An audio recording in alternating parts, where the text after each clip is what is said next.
Washington, it's Mrs. Calcaterra. I'm going to read you my favorite book, Alexander and the Terrible, Horrible, No Good, Very Bad Day by Judith Forst with illustrations by Ray Cruz. I went to sleep with gum in my mouth, and now there's gum in my hair. And when I got out of bed this morning, I tripped on the skateboard, and by mistake, I dropped my sweater in the sink while the water was running, and I could tell it was going to be a terrible, horrible, no good, very bad day. At breakfast, Anthony found a Corvette Stingray car kit in his breakfast cereal box, and Nick found a junior undercover agent code ring in his breakfast cereal box, but in my breakfast cereal box, all I found was breakfast cereal. I think I'll move to Australia.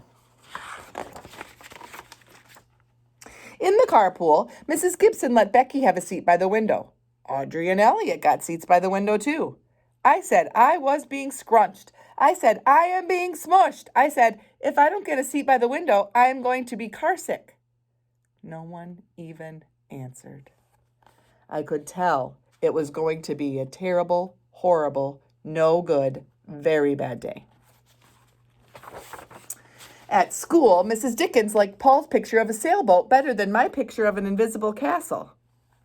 At singing time, she said I sang too loud. At counting time, she said I left out 16. Who needs 16? I could tell it was going to be a terrible, horrible, no good, very bad day. I could tell because Paul said I wasn't his best friend anymore. He said Philip Parker was his best friend and Albert Moya was his next best friend and that I was only his third best friend.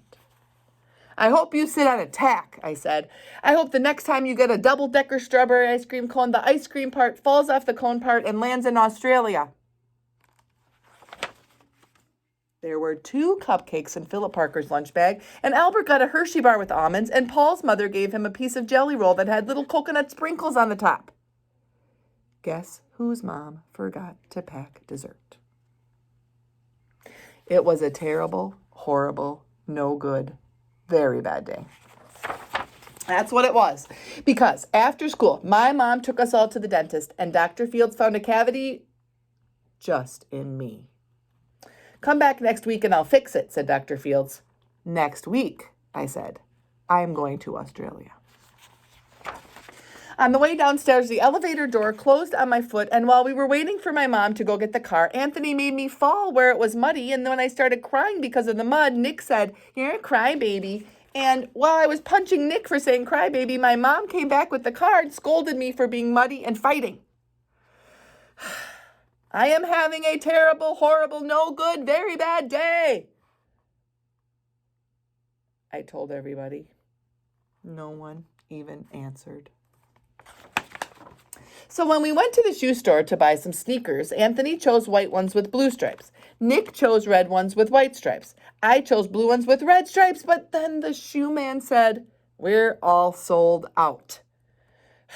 They made me buy plain old white ones, but they can't make me wear them. When we picked up my dad at his office, he said I couldn't play with his copying machine, but I forgot. He also said, watch out for the books on his desk. I was careful as could be, except for my elbow. He also said, don't fool around with the phone, but I think I called Australia. My dad said, please don't pick him up anymore. It was a terrible, horrible, no good, very bad day. There were lima beans for dinner, and I hate limas. There was kissing on TV, and I hate kissing. My bath was too hot. I got soap in my eyes. My marble went down the drain. I had to wear my railroad train pajamas. I hate my railroad train pajamas. When I went to bed, Nick took back the pillow he said I could keep, and the Mickey Mouse nightlight burned out, and I bit my tongue. The cat wants to sleep with Anthony, not with me. It has been a terrible, horrible, no good, very bad day. My mom says some days are like that, even in Australia. Washington, I hope you have a much better day than Alexander. See you soon.